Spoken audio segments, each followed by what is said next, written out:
All right, the big story this morning, unfortunately, is the flu, because here in New Mexico, it is here with a vengeance right now. Yeah, and like I just said, if you haven't gotten it, it may be a matter of time. So with so many different types of medications out there, how do you know which is the best to take to make it go away quicker? We sent our News 13's David Romero to go talk to a doctor to get some answers.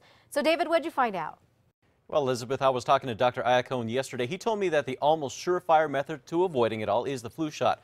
But some over-the-counter medications may help decrease the severity of the virus. Now, Dr. Iacone tells us that you can still get the flu shot even in the middle of the season. And even if you get the flu shot, you still want to practice smart ways to avoid it altogether. Now, that includes washing your hands often and avoiding people infected with the virus. Now, for people who have the flu, here's where the advice of how to take it comes in.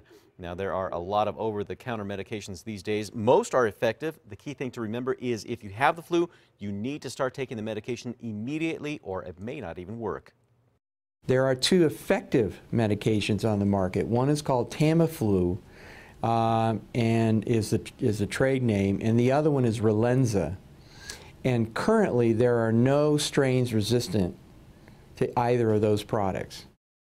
You can still take Tylenol or aspirin for symptoms of the flu. Just make sure you take the prescribed dose on the bottle and watch for any side effects. Elizabeth, back to you.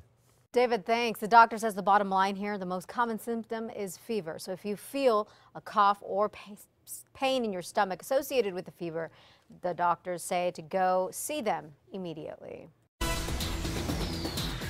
All right, this just into the newsplex now. We now know the man who got hit and killed on I-40 just east of Albuquerque last night was just 24 years old. Bernalillo County Sheriff's deputies still have not said who this man was or exactly why he was walking on the interstate. What they do say is that just before 9 o'clock, this happened on I-40 near the Zuzax exit. Now, eastbound I-40 was shut down for a while, but you should know it is back open this morning. Investigators have not said if the driver of the car that hit that young man will face any charges. They're now waiting for toxicology tests to see if that man had been drinking or using drugs. An Albuquerque police officer accused of texting and flirting with a teenage girl he gave a traffic ticket to will lose his badge for 3 months. Frank Tillman went before the Law Enforcement Academy Board yesterday.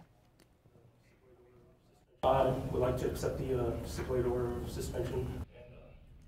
The board agreed to suspend him for 3 months. Now, officials say text message records show that the married cop sent a 17-year-old girl old messages saying that she looked good, among some other things.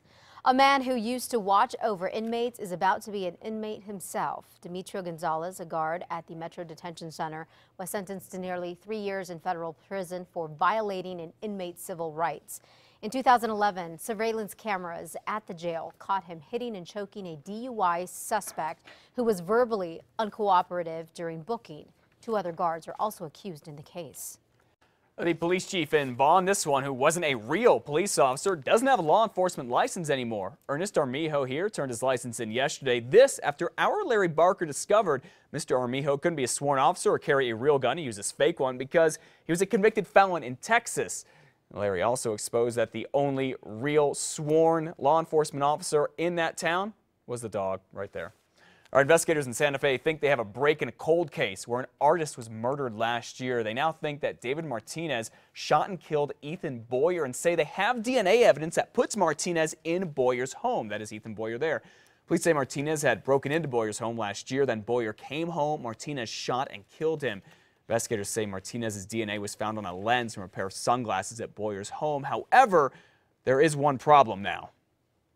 Prime suspect we believe to be the deceased Mr. David Martinez. Well, that is because police say Martinez's own brother killed him later on last year and dumped his body in that park along with the same gun that was used to kill Ethan Boyer. I know it's a very confusing story. Felix Martinez is now charged with murder for all of that.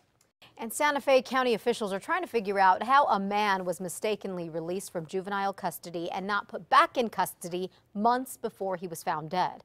Authorities say 20-year-old Marco Baquet was found shot and killed New Year's Eve in Rio Arriba County. 2 young men are charged in his killing, and that apparently that killing allegedly stemmed from a theft of a PlayStation. Now, Baguette was mistakenly released from jail in October. Authorities say he should have been held at the detention center in Albuquerque through November 2013. An investigation is now underway. The charges against a Santa Fe man accused of inappropriate contact with young boys have been dropped. Police say Jacob Pinto had pictures of more than dozens of shirtless boys and even had a videotape of one of them who also claims Pinto also touched him. This all according to authorities. But he faced a list of charges, including criminal sexual contact of a minor. But Pinto has been found mentally disabled and incompetent to stand trial. If a judge now rules he's dangerous, he may be sent to the state mental hospital. If not, he'll just go free. The sister and mother of one of two young men accused of killing a student from UNM are now facing criminal charges. Lacey and Sandy Franklin charged with tampering with evidence and other things, all after investigators say that Sandy's son, Bryce, there on the left, and his friend Clifford Bearden shot and killed Fernando Enriquez on Halloween, then dumped his body in a cave near Grants. Police say they found blood and other evidence in a car and home that Bryce, Lacey, and Sandy all lived in. Investigators think Enriquez owed the two men money.